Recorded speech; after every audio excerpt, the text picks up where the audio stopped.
No âmbito internacional, né, da União, no curto prazo, nós acreditamos na importância que o Brasil deve apresentar, né, em propostas de reformas profundas nas Nações Unidas, né, da ONU. Por quê? É uma instituição já antiga, né, que nasceu ali depois do fim da Segunda Guerra, mas só que já se passaram aí décadas e praticamente assim, muito pouco tem sido feito, né? Quase nada, né? Então nós vamos ver aí, por exemplo, nessa questão recente aqui da Ucrânia com a Rússia, né, em que um bloco, digamos assim, de aliança militar, a OTAN, né, queria ali, claro, ficar próximo da Rússia e a Rússia não queria. Onde esteve a ONU? Né? O que a ONU fez de efetivo? Ou seja, praticamente nada. Não tem força de atuação nenhuma. Né? O que existe é um conselho de segurança de alguns países, sendo que os efetivos são os que realmente têm voto, são 5, talvez, nem isso, numa população de países, num contingente de países, de mais de 200 países no mundo. Então, como é que pode, né, uma organização dita das Nações Unidas, sendo que só 5 efetivamente têm alguma decisão em questões vitais, né? Porque se uma guerra se instalar nessa região e houver uma escalada e chegar a ponto de um conflito entre a Europa e a Rússia, ou os Estados Unidos e a Rússia, pode haver um conflito até mesmo atômico, né? Então, assim, ou seja, é uma organização que está falhando com o seu propósito, né? Alguma coisa foi considerada em termos diplomáticos, ok, mas nada mais. Ou seja, é como se fosse uma entidade muito mais diplomática do que efetivamente de decisões. Outra coisa que está inclusa aqui nessa ideia, né, dessa proposta de melhoria da ONU, de reforma mesmo profunda da ONU, melhor dizendo, é a mudança da sede, né, que ela está em Nova York e que ela não representa o mundo. Né? A sede da ONU está em Nova York, ou seja, os diplomatas ficam em Nova York pensando que o mundo é aquilo, e não é. Então, nós acreditamos que a sede deve mudar, né? Não sei, a cada 10 anos ou a cada 5 anos, teria que se verificar, mas a necessidade dessa sede mudar para que o mundo possa enxergar outros países e não apenas os Estados Unidos. Né? Como nós acreditamos sinceramente que, mesmo que o Brasil venha a propor reformas profundas na ONU, com o fim do Conselho de Segurança, que é uma verdadeira vergonha, né? Não é nada democrático, eu acredito que dificilmente vai passar, né? Ou seja, dificilmente haverá, digamos assim, mudanças importantes, relevantes, né? Então, nós acreditamos que no médio prazo, né, após uma tentativa no curto prazo dessas mudanças de ocorrerem, que acreditamos que não vão ocorrer, a criação, então, da Aliança das Nações Mundiais. Né? O que seria essa Aliança das Nações Mundiais? Seria justamente uma espécie de nova ONU, ou seja, uma nova organização representativa das nações do planeta Terra. Mas só que com uma diferença. Ela não seria única e exclusivamente uma reunião de diplomacia, né? E sim, que ela fosse efetivamente uma organização democrática com decisões efetivas, ou seja, que ela tivesse força de decisão, né? Em que os países, na sua maioria, quando votassem em um determinado tema, os outros países simplesmente tivessem que obedecer pela força da democracia. E essa ideia é uma que nós acreditamos que o Brasil deveria ter foco total nela. Vamos ver o porquê, não é? Porque ela se pauta na democracia, né? Ou seja, cada nação, né, seja ele a Alemanha, ou seja ele o Peru, né, ou seja o poder econômico, militar dos Estados Unidos, pela democracia ele se equivale exatamente igual, por exemplo, à Etiópia, né? Então isso é fundamental, porque dá maior representatividade. É o que a democracia nivela as pessoas, nivela as nações. Então, essa Aliança Mundial das Nações Mundiais, né, ela vem trazer justamente o que hoje a ONU não traz, que é democracia. Não há democracia, né? Não há uma efetiva ação, digamos, em que se uma nação desrespeitar a decisão das outras nações, ela seja expulsa, né, e seja coibida de até mesmo de praticar o ato que ela foi contida a não praticar. Isso não existe na ONU. Mas só que numa aliança dessa, né, que não se colocaria como oposição à ONU, mas sim como uma espécie de boa competição à ONU, né, à medida de que ela estabelecesse no mundo, né, a democracia, ela deve existir. Então, mas só que para que essa aliança possa, né, realmente nascer diferente, ela deve ser feita, ao nosso visão, né, e da proposta aqui, com cláusulas, bases fundamentais e cláusulas pétreas, até mesmo na medida do possível, no provimento também das necessidades do ser humano. Então, na economia, né, no setor de economia, então que essa nova organização mundial, ela já criasse, por exemplo, ela já nascesse e já com uma criação da moeda digital única de todos os países, né, no intercâmbio aí econômico, financeiro, entre todos os países. Então, ou seja, é uma aliança não somente, digamos assim, representativa dos países, mas como uma aliança também de união entre os países. Assim como é feito, por exemplo, no Mercosul ou na antiga, enfim, na União Europeia, né? Ou seja, que ela nascesse já como uma espécie, quase que criando um país mundial, né? Claro, mantendo as autonomias dos países, porém, em certos pontos, algo coeso, né? Sendo ele, então, como fundamental no setor da economia, a criação da moeda única, né, digital de todos os países. E a proposta é sempre o quê?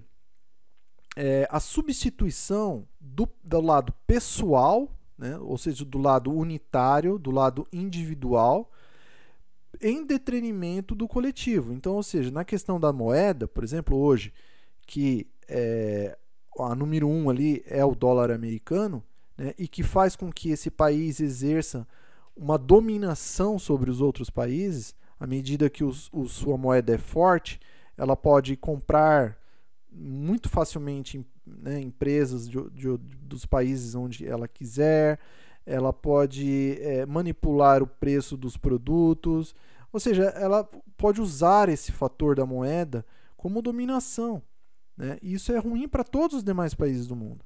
Então, o objetivo aqui, então, na criação então dessa aliança, né, das nações mundiais, é que haja a substituição do lado pessoal pelo lado coletivo. Ou seja, se houver uma moeda única para todos os países membros, não haverá, digamos assim, dominação de um sobre o outro, e sim um favorecimento de todos ao mesmo tempo. Então, essa é a ideia dessa aliança, que ela já nasça diferente do que existe hoje, né? No setor da educação, o estabelecimento do Esperanto como língua oficial.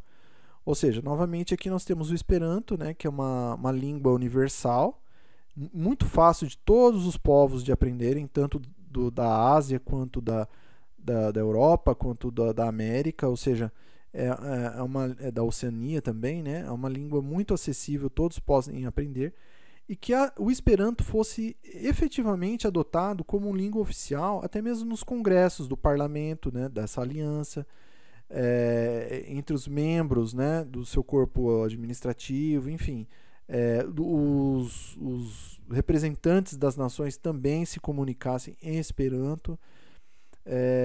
E novamente nós vamos ver o quê? Né? Que o Esperanto ele é uma língua que já vem sendo estudada e difundida aí por diversos países, né? Ainda está atrelado um pouco à parte assim, acadêmico, da parte daqueles que acreditam na ideia, mas que, se for adotado por uma aliança dessa, vai ter um ganho fenomenal, vai se expandir exponencialmente, ainda mais se todos os países adotarem também como língua de seus países, como segunda língua de seus países. Então nós vamos ver que a ideia não é substituir a língua de cada país, e sim ter o complemento, uma segunda língua, que seja universal a todos os demais países, para que no intercâmbio, né, internacional se utilize então o Esperanto. Ou seja, novamente, né, a ideia aqui é tirar algo que é pessoal, né, uma visão pessoal do mundo que hoje está no inglês, em detrimento de todas as línguas de todo mundo, haver então essa substituição por o quê? Por algo neutro, né, que é o que? O Esperanto, hoje a melhor, digamos assim, alternativa, né?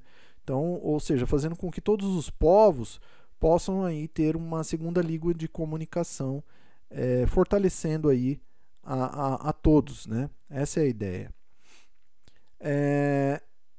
Aqui na alimentação, né? Então, nessa necessidade humana, então, que os países que se tornassem membros, né, dessa aliança mundial das nações, automaticamente então ganhariam então o que? A segurança alimentar ali provida por todos os países membros, né? Então, se porventura um país tenha acontecido uma calamidade pública ou de efeitos naturais, então que os demais países automaticamente, né, através dessa cláusula, digamos assim, garantissem a alimentação desse povo até que ele possa se reestruturar e produzir alimentos e manter a sua população saudável, né?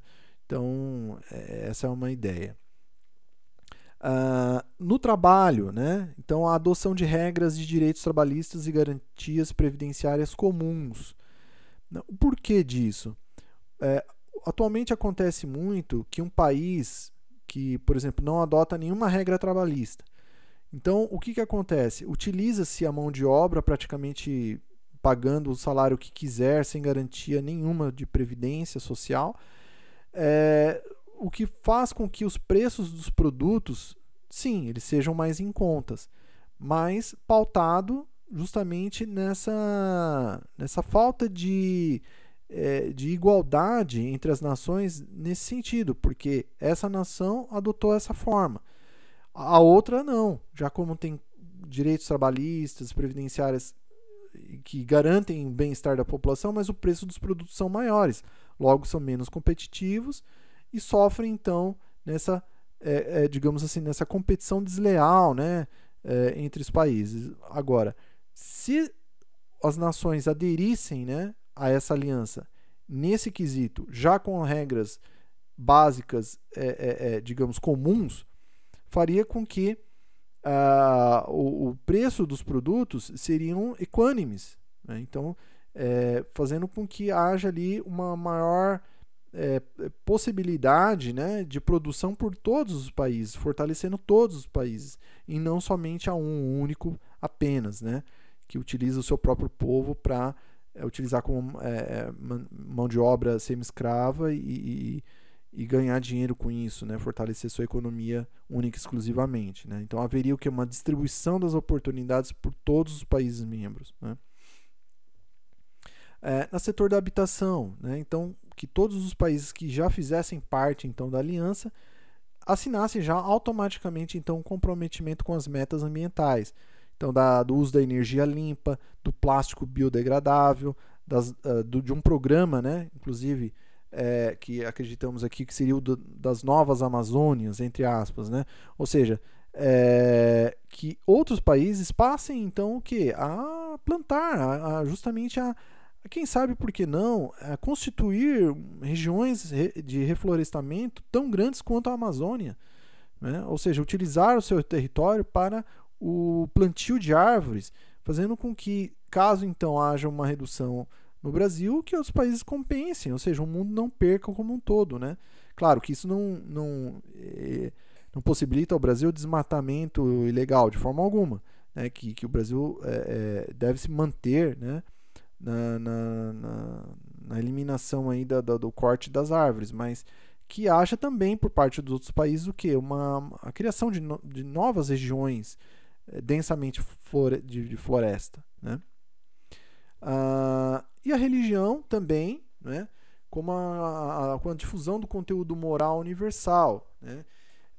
E aqui nós trazemos então aí uma diferenciação, né, entre o progresso intelectual que a humanidade tem feito e que ela se dá aí com a tecnologia, né, com a questão mais ligada ao material, que não tem muito ligação com a essência do ser humano, mas sim com a parte exterior, né, do corpo, né, das necessidades do corpo.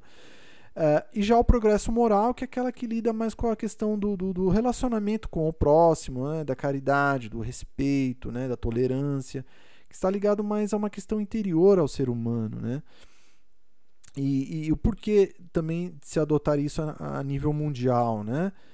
Porque nós vamos ver que existe hoje, na atualidade, um progresso intelectual jamais visto, né? Porém, a moral ainda ela é muito deficitária, né?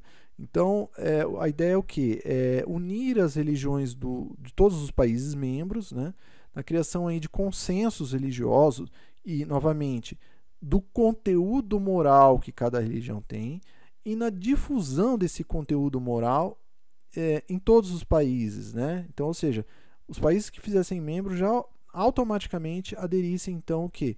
A um tratado, né, de livre pensamento religioso, de difusão do conteúdo moral, das próprias, como as dos demais também, caso queiram, né? Então, ou seja, que houvesse aí também essa preocupação, né, na difusão do conteúdo moral, ético, para a população dos seus respectivos países.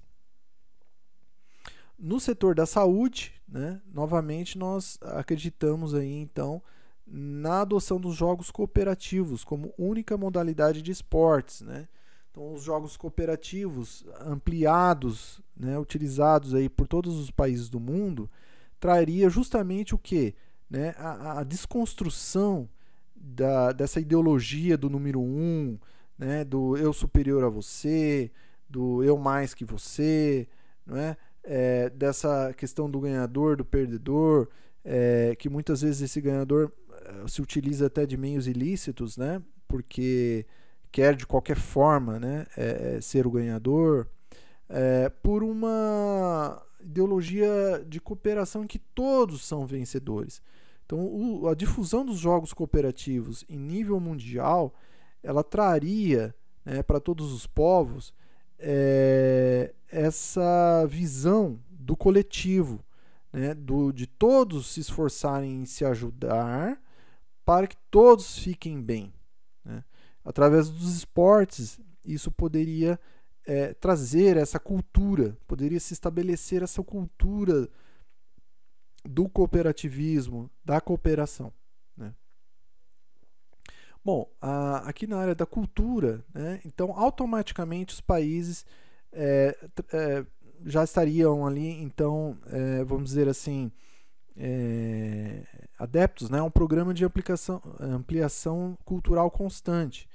Então, ou seja, o Brasil receberia, digamos assim, apresentações culturais de todos os países membros, né, dessa aliança, assim como os outros países receberiam também apresentações culturais do Brasil, isso constantemente, né, de repente até mesmo gratuitamente financiada por cada um dos países, né, através da aliança, tudo com o objetivo dos povos conhecerem outros povos, de quebrar aquele paradigma, né, até mesmo certos preconceitos que se tem contra um povo ou outro.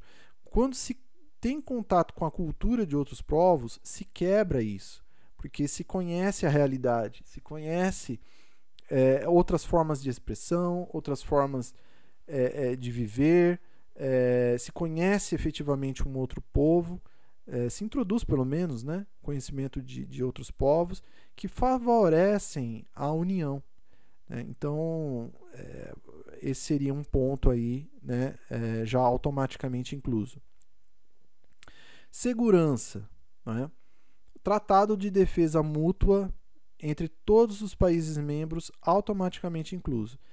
Então, esse é um fator, eu diria assim, que poderia, assim, dado por fim, né, o militarismo, né, ou as agressões militares no mundo. Por quê? Porque se todos os países membros, né, já tivessem um tratado de segurança mútua, significa que nenhum outro país iria atacar o outro, porque saberia que o conjunto, né, estaria protegendo.